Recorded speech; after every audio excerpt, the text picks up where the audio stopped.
मित्र doctor Ramakant Bharti जी शोषित पीड़ित वंचित वंचित समाज न्याय व्यवस्था हमारे भारत रत्न बाबा जी के चरणों में नतमस्तक प्रणाम करता हूँ। उनको वंदन करते हुए साथियों मैं बस इतना कहना चाहता हूँ कि बाबा साहब ने जो आज ये डॉक्टर मनोज कुमार यादव को ये संविधान के द्वारा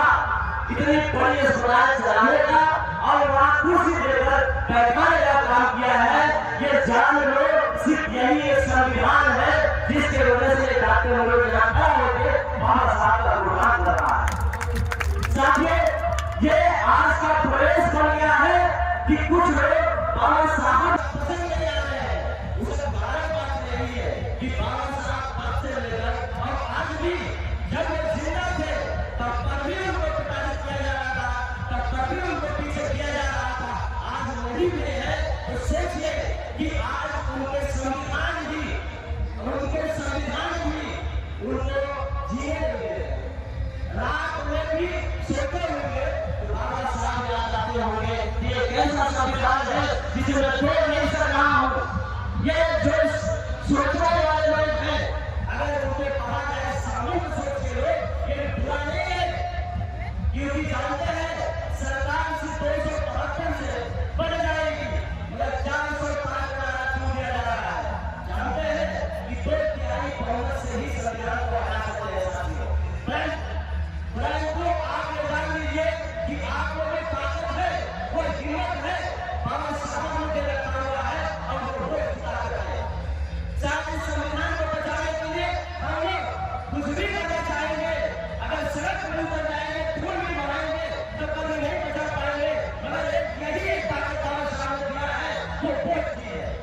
आप पिछड़े नहीं, पिछड़े दलित वंचित शोषित जितने भी लोग हैं उनकी ताकत सिर्फ बाबा साहब को देख गए हैं और उन्होंने इशारा करके रखा हुआ है कि आप वहां मत देखो, आप वहां देखो और वहां जब अपने लोगों को पहुंचा के रखेंगे तो हमेशा आपका सम्मान मान स्वाभिमान सब बचा रहेगा साथियों। इसलिए मैं ये कहना चाहता हूँ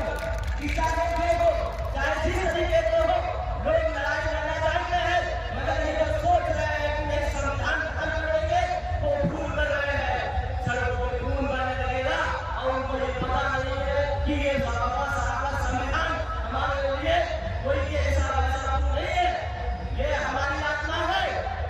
ये हमारी आत्मा है, यही हमारी पूजा है जिसको देखकर हम डेली हम आपको देखते रहते हैं कि हमको आज क्या कर रहा है और कौन हमारे संविधान हमारे सम्मान के लिए ये खतरा बन रहे हैं। तो ऐसे ऐसे नियम बाबा साहब ने रखा हुआ है, चाहे कोर्ट कचहरी या थाना हो, वो ऐसे संविधान जितने भी लड़ाई भी उन्होंने निकाल रखा है कि आपका बात कोई कर नहीं पाएगा। परंतु आप बाबा साहब को याद रखना, इस संविधान के बारे में याद रखना कि ये संविधान कैसे बचेगा साथियों, इसके बारे में याद रखना। मैं बहुत कुछ नहीं कहना चाहता हूँ, ये मंच जो है राजनीतिक नहीं है, परंतु कुछ ऐसी पीड़ा है कि जो कहना पड़ता है। आप लोग उससे सशक्त रहिए, बाबा साहब को याद रखिए और आइए बाबा साहब का संविधान करने वाला नहीं है, इस तरीके से नहीं हो जाएगा। और मैं अपनी वाणी समाप्त करता हूँ, महापुरुषों को हम समस्त प्रणाम करते हुए फिर एक बार